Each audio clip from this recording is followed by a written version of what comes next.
Okay, let's dive in. You're setting up your data pipelines, right? You're maybe looking at Airbyte, tons of connectors, open source routes, pretty popular. But then, bam, first big decision, Airbyte Cloud or self-hosted. Exactly.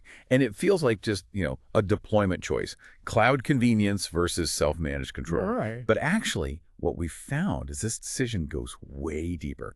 It really shapes your team's workload, your security, and your overall ROI. It's huge. It's not just about features anymore. It's strategic. It dictates how you handle security, costs, team skills, the whole nine yards. So our goal today is to really unpack that based on what we've researched. What does choosing one path actually mean for you? All right, let's break down the core differences. First up, Airbyte Cloud. This is pitched as the, let's say, easy button. Fully managed service, Okay. meaning you get a nice web interface, you set things up there, and Airbyte handles all the background stuff, the servers, the scaling, keeping it running. Yeah. Infrastructure is basically their problem, not yours. Okay, so less DevOps headache. And the payment is usually based on usage, like credits for data volume moved. Typically, yeah. Pay for what you use. The big advantage is speed and less engineering overhead, just keeping the lights on. Your team can focus more on actually using the data. Makes sense. Now, the other side, self-hosted Airbyte. This is the original open source flavor. Right. You grab the code and you run it yourself on your own cloud, like AWS, GCP, Azure, or even on-premise servers if you want. Yeah. You install it, you manage it, you update it, you secure it. So total control, but also total responsibility. Precisely. The software license is free, but the cost isn't zero. You've got internal team time, which is significant, plus your infrastructure costs, compute, storage, networking, and the operational risk if things break. Yeah, that free sticker on open source can be misleading if you don't factor in the total cost of ownership. Okay, let's talk security. How does that differ? This is critical. Very different. With Airbyte Cloud, it's a shared responsibility model. Airbyte secures the core platform, the service itself. But you are still responsible for securing how you use it, configuring your connector safely, managing who has access within Airbyte, controlling access to your data sources. Okay, so they lock down their house, but I'm responsible for the keys I give out and making sure the connections I build are secure. Exactly. Now, self-hosted, that shared model vanishes.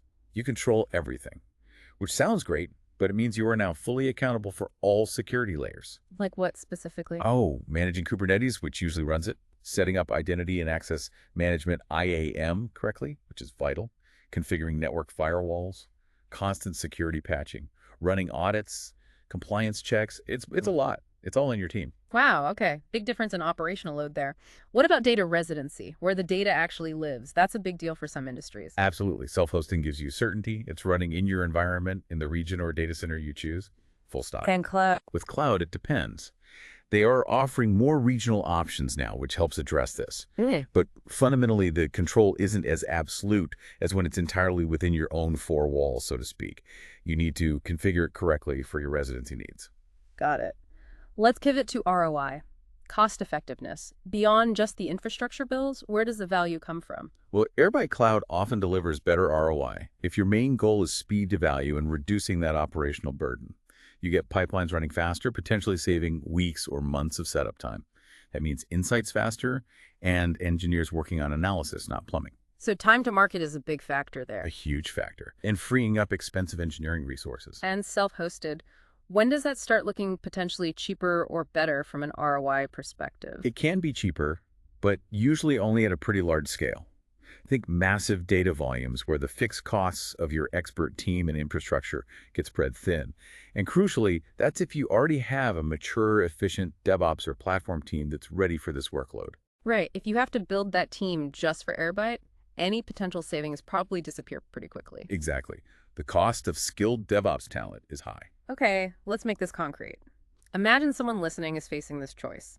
Scenario A, a growing company, maybe a startup or scale-up, limited DevOps resources, speed is everything. In that case, Airbyte Cloud is likely the stronger contender. You can get data flowing in hours or days. Your engineers focus on the data itself, building reports, features, whatever drives the business, not managing Kubernetes clusters. Okay. Scenario B, a large enterprise, maybe in finance or healthcare, heavily regulated, or maybe they just already have a really sophisticated, well-oiled Kubernetes operation running everything else. Here, self-hosting might be the better fit. Sure. The absolute control over security and data residency could be non-negotiable due to regulations or internal policies.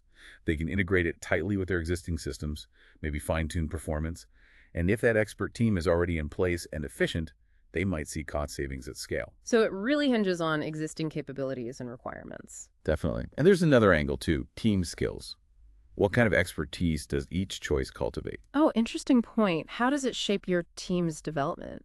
Well, managing Airbyte Cloud builds skills in, say, connector optimization, monitoring data pipelines effectively, managing cloud costs, that sort of thing. Skills relevant to using managed services, Okay, application level data skills. more or less. Whereas running self-hosted Airbyte, that forces your team to get deep into platform architecture, infrastructure as code, Kubernetes security hardening, advanced DevOps monitoring.